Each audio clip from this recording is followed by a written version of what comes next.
A nossa leitura diária do Sagrado Srimad Bhagavatam, que é considerado o fruto maduro da árvore dos desejos da literatura védica. Deixa eu só tomar um gole d'água. Uou, encheu demais.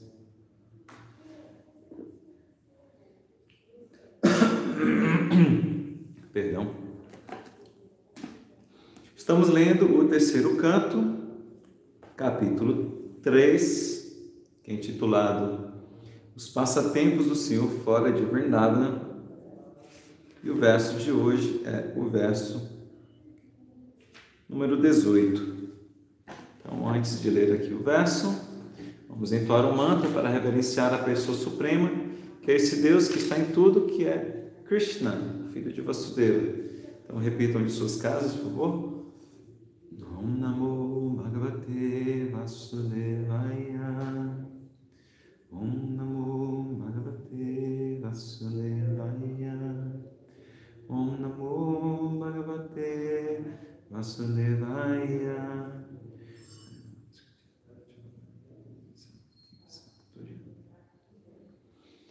Vamos à leitura do verso em sânscrito.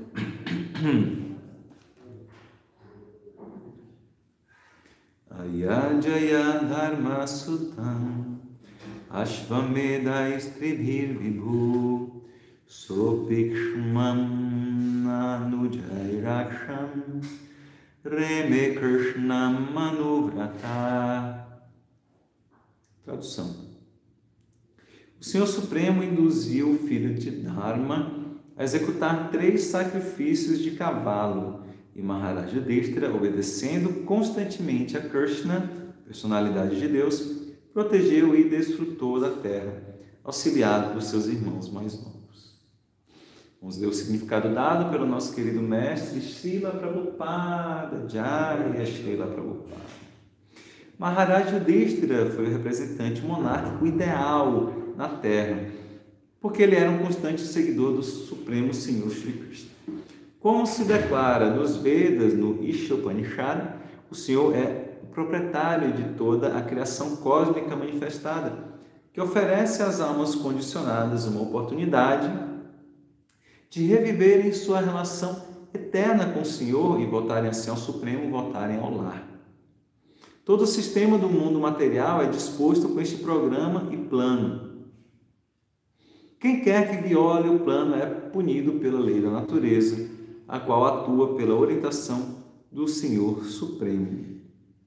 Maharaja Yudhishthira foi estabelecido no trono da terra como representante do Senhor. É de se esperar sempre que o rei seja o representante do Senhor. A monarquia perfeita requer a representação da vontade suprema do Senhor, e Maharaja Yudhishthira foi o monarca ideal baseado neste princípio supremo.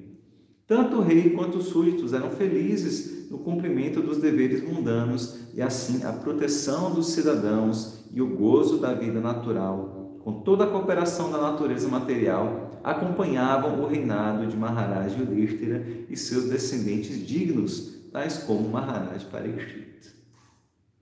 Srila Prabhupada Ki Jai. Então, antes de comentar o verso e o significado de Prabhupada, vou oferecer minhas reverências, pedir as bênçãos dos nossos professores, nossos mestres espirituais e de todos os devotos Vaishnavas. Om Agyanati Mirandasya Gyananjana Shalakaya Chakshuruniritam Jena Tasmai Shivadana. Os meus olhos estavam cegos pela escuridão da ignorância, mas com o bálsamo do conhecimento, meu mestre espiritual abriu os meus olhos, e aí eu peço minhas humildes reverências.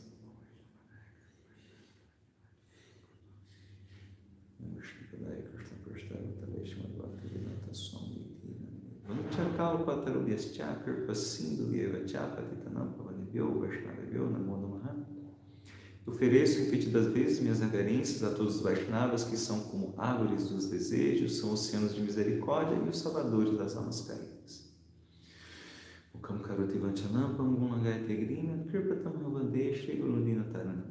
Ofereço minhas reverências ao meu mestre espiritual, pois pela sua misericórdia o mudo pode falar e o coxa pode cruzar montanhas. Relendo o verso, o Senhor Supremo induziu o filho de Dharma a executar 3 sacrifícios de cavalo. E Maharaj Yudhishthira, obedecendo constantemente a Krishna, a personalidade de Deus, protegeu e desfrutou da terra, auxiliado por seus irmãos mais novos. Hare Krishna. Aqui estamos vendo alguns acontecimentos da vida de Krishna. Está contando aqui Uddhava, que é primo de Krishna, devoto de Krishna. Quem está ouvindo nesse momento é Vidura, que é tio dos Pandavas, também devoto de Krishna. E está contando assim, o que aconteceu depois da batalha de Kurukshetra, a batalha ali que acontece logo após Krishna falar a Arjuna as instruções contidas na Bhagavad Gita. E a gente viu, até no primeiro canto do Bhagavatam, como Maharaj Yudhishthira, vou abrir um parênteses antes de continuar a falar. Maharaj Yudhishthira é uma personalidade assim, única, muito exemplar, como a gente está vendo aqui. Primeiro, que ele é o próprio filho do Dharma. O Dharma é a própria religião, não uma religião assim como várias religiões, não. Os próprios princípios religiosos personificados teve como filho Yudhishthira. Então ele, como filho da religiosidade, ele era assim muito correto, muito exemplar, assim, um caráter imaculado. Ele era incapaz de falar uma mentira, tanto que na batalha de Kurukshetra tem um momento em que ele é obrigado a falar uma mentira, mas ele não consegue, então ele precisa falar uma meia verdade. Porque Dronacharya, que era um grande guerreiro, ele foi o treinador militar dos Pandavas, ele era muito forte, assim. Então, uma tática que tiveram assim, de fazer com que ele pudesse fraquejar na luta era se ele soubesse que o seu filho, Ashwatthama, estivesse morto. Então Krishna fala para Yudhishthira: você tem que falar para Dronacharya que matou Ashwatthama. Ele falou: não vou conseguir mentir. Então o que eles fazem é que eles encontram um elefante que se chama Ashwatthama, e aí mata o elefante, e aí ele fala, e aí ele consegue falar: Dronacharya, eu matei Ashwatthama. O elefante baixinho assim, para ele não ouvir. Então ele só consegue falar a verdade, não consegue mentir. Então assim é o nível assim, de quão correto era Maharaj Yudhishthira.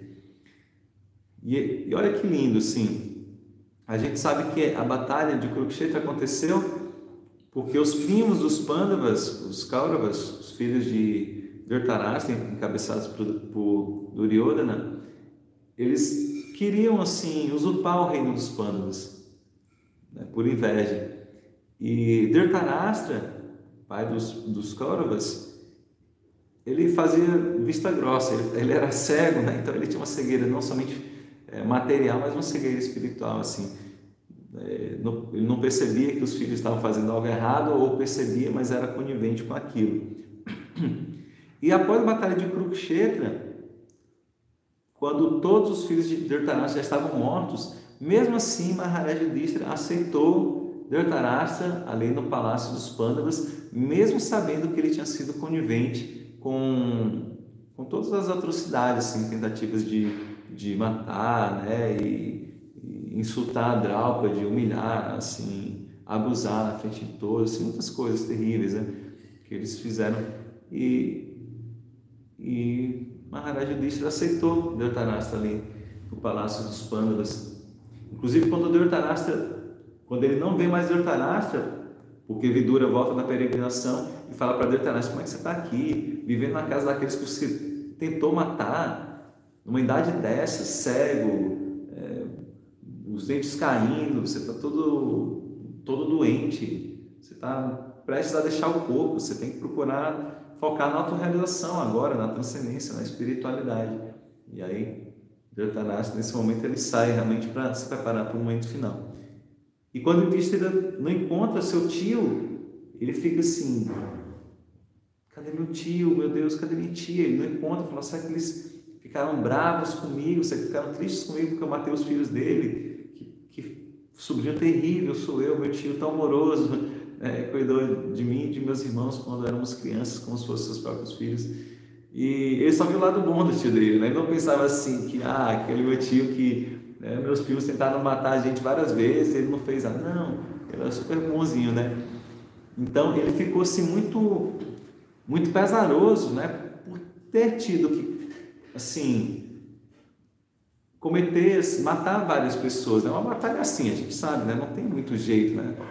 Não se espera que uma batalha se resolva de outra maneira. Infelizmente, pessoas morrem. E era uma batalha que era necessária, porque eles tentaram a todo jeito resolver o conflito de uma maneira amistosa, mas os primos não queriam, não queriam de jeito nenhum. Então, precisava ter aquela batalha para que o reino não ficasse nas mãos de pessoas impiedosas. Mas mesmo sendo uma guerra justa, Maharaj Yudhishthira ficou muito, muito triste, muito pesaroso por causar aquelas mortes. E aí Krishna recomenda então que ele faça 3 sacrifícios de cavalo. Então, esses sacrifícios os sacrifícios são atividades que a gente oferece para Deus, e eles têm um caráter purificatório também, né? Então por isso, né, Krishna recomenda aí esse sacrifício de cavalos para Maharaj Yudhishthira. Mas sempre é bom a gente explicar alguns pontos aqui, que esse sacrifício de cavalo aconteceu o seguinte: levavam um cavalo para o altar de sacrifício e ele era oferecido, ele era sacrificado ali, então ele morria. Porém, o sacerdote, através do poder dos mantras, ele dava uma vida nova ao cavalo, ele rejuvenescia o cavalo. Então, na verdade, tinha 2 etapas, né? Era até uma maneira de treinar, de ver o quanto o sacerdote estava treinado no entoar dos mantras, porque os mantras precisavam ser entoados assim, de uma maneira muito, muito perfeita de ritmo, de pronúncia, né? Senão não dava o efeito. Então, numa primeira parte, assim, vamos dizer, do sacrifício, o cavalo era morto, realmente, era sacrificado. Nessa ideia que a gente tem de sacrificar como assim, algo negativo, ou matar, não sei. Mas, no segundo momento, era algo positivo para o cavalo, porque ele dava uma vida nova, o cavalo rejuvenescia. Mas, talvez, né, se o sacerdote não conseguisse trazer a vida nova ao cavalo, porque ele já não estava bem treinado ali nos mantras, né? Inclusive, esse tipo de sacrifício não é permitido na era que a gente está vivendo, porque é dito que não tem sacerdotes qualificados o suficiente para fazer esse tipo de sacrifício, né? Para, através do canto dos mantras, realmente trazer de volta ali os animais que foram sacrificados e dar-lhes uma vida rejuvenescida. Não tem, então, esse tipo de sacrifício não é permitido. E acho que vocês sabem, né, que a cada era, a gente tem, do mesmo jeito que a gente tem 4 estações, a gente tem 4 eras na criação material, que duram assim muito tempo, né? As 4 estações são 3 meses cada um, mas essas eras são... A mais curta dela tem 432 mil anos, daí vocês tiram, né? E é dito que na primeira dessas eras, o sacrifício, sim, a maneira de se conectar com Krishna, com Deus, era através da meditação. Na segunda era eram sacrifícios, né? Sacrifício de fogo. Na terceira era adoração no altar. Mas é dito que o sacrifício dessa era é o cantar do Mahamantra Hare Krishna, Krishna Krishna, Hare Hare, Hare Rama, Rama Rama, Hare Hare. Então, a gente não precisa se preocupar muito, né, com esses outros sacrifícios assim que a gente pode ler nas escrituras, outros métodos, porque em cada era, cada yuga dessa, Deus, Krishna, vem com um avatar diferente, e esse avatar ele vai trazer o método da era, né? E o avatar que a gente tem nessa era. Quem sabe qual é o avatar de Kali Yuga? Quem é Vishnu? Quem é o avatar de Krishna em Kali Yuga? O Senhor Chaitanya. Então, o próprio Senhor Krishna veio há 500 anos para trazer o método, o Jagya, o sacrifício da era, que foi, a gente sabe que o Senhor Chaitanya foi quem trouxe o cantar do Mahamantra Hare Krishna.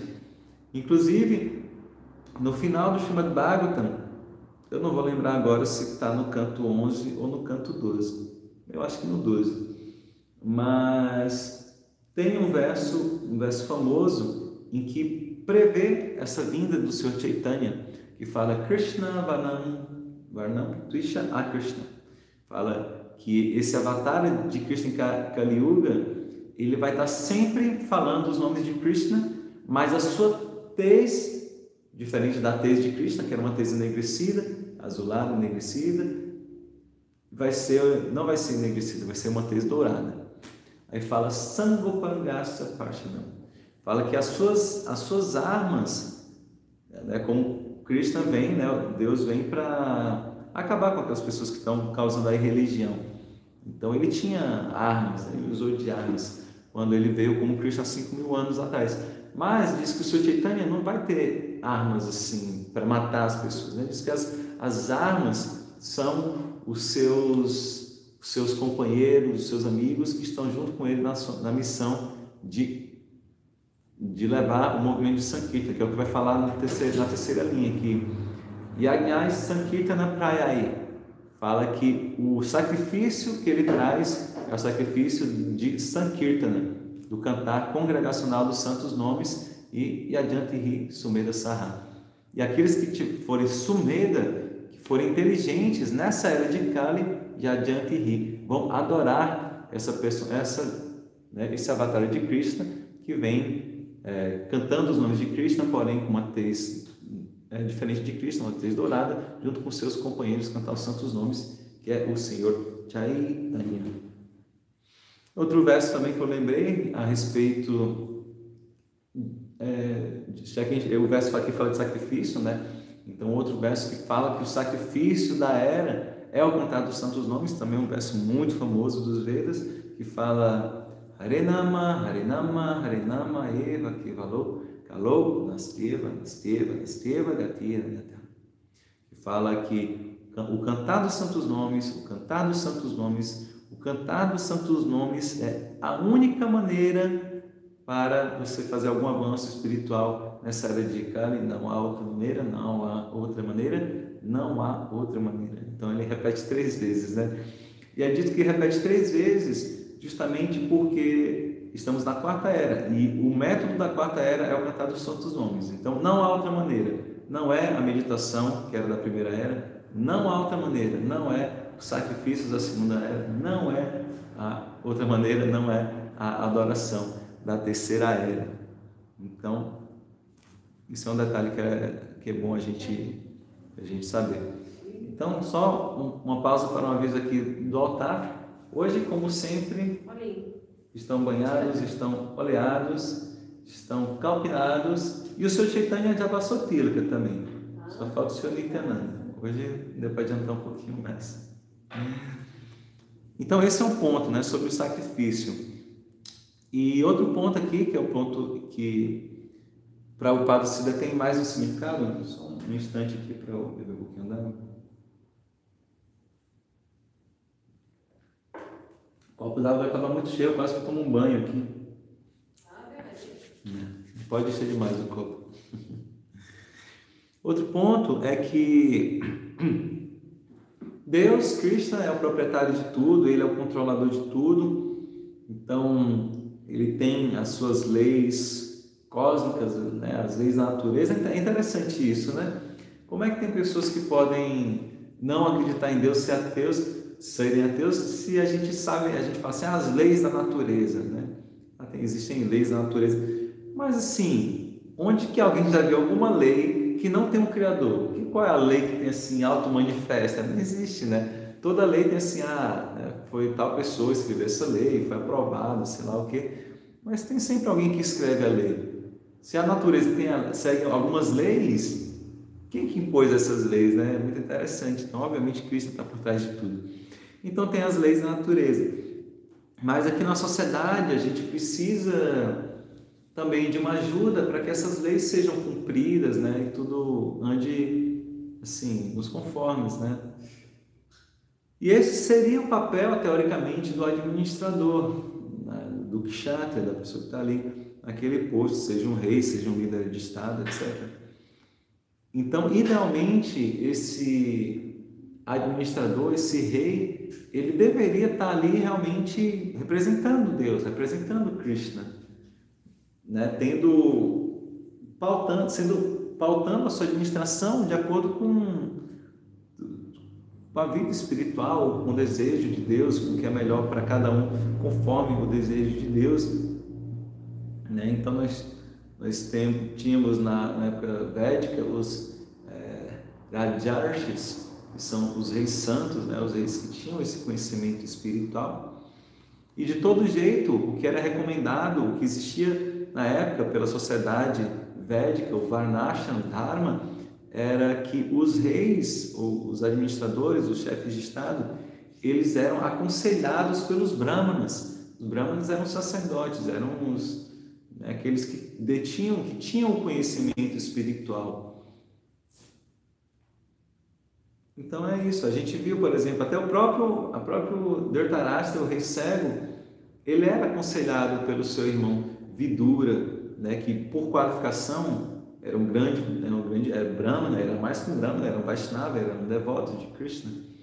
Então, os Brahmanas, eles iriam aconselhar o rei a tomar decisões baseadas no Dharma, no que é correto, nos princípios universais da religião. Então, isso é importante. E Maharaj Yudhishthira, o que se pode dizer dele? Como o verso fala, ele é o próprio filho do Dharma, ele é o próprio filho da religião personificada. Então, o reinado dele era impecável. Tanto dele, como o Prabhupada fala, quanto também do seu sucessor, que é o neto de Arjuna, Maharaj Parikshit. Então, em versos já, se não me engano, no primeiro canto, a gente já viu versos em que descrevia como era o reinado, né, tanto de Maharaj Yudhishthira quanto de Maharaj Parikshit, em que todos eram felizes, né? Os cidadãos eram felizes, os súditos eram felizes. Prabhupada fala aqui, tanto o rei quanto os súditos eram felizes no cumprimento dos deveres mundanos, né? Então, quando o rei saía assim para coletar os impostos, com muita felicidade, né? Os cidadãos pagavam os impostos porque viam o retorno dos impostos nas benesses que eram ofertadas, assim, tudo funcionava de uma maneira muito, muito bem organizada.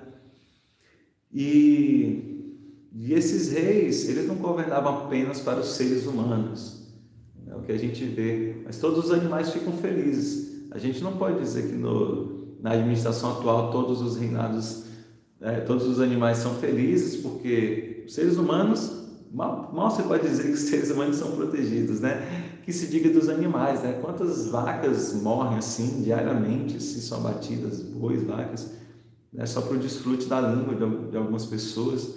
Então, com certeza os animais não estão felizes aqui nessa administração, mas é diferente, né? Na época aqui de Maharaj Yudhishthira, Maharaj Parikshit, em que a gente vê que não somente os seres humanos ficavam felizes, quanto os animais ficavam felizes. As árvores, a própria natureza ficava feliz. É relatado que as árvores elas davam mais frutas. Imagina, você andava no meio da rua, eram árvores frutíferas, assim. Você nem precisava, não tinha questão de fome. Você ia pegar ali fruta da árvore, com muita facilidade. Às vezes a gente vê, né, um pé de abacate, um pé de alguma coisa assim nas ruas, mas naquela época era assim. Então a natureza ficava muito feliz com a administração e ela se dava, ela se doava. Os rios, né, fluíam, as chuvas, os minerais, as pedras preciosas, tudo em abundância, porque esses reis estavam reinando ali conforme os princípios eternos do Dharma, da religião. Tá bem? Eu vou reler o verso, se alguém tiver alguma pergunta, algum comentário. O Senhor Supremo induziu o filho de Dharma a executar 3 sacrifícios de cavalo. E Maharaja Yudhishthira, obedecendo constantemente a Krishna, a personalidade de Deus, protegeu é muito importante, né? Essa é a função de um kshatriya, da proteção de um administrador. Então, protegeu e desfrutou da terra, auxiliado por seus irmãos mais novos. Então, vamos ver aqui algum comentário.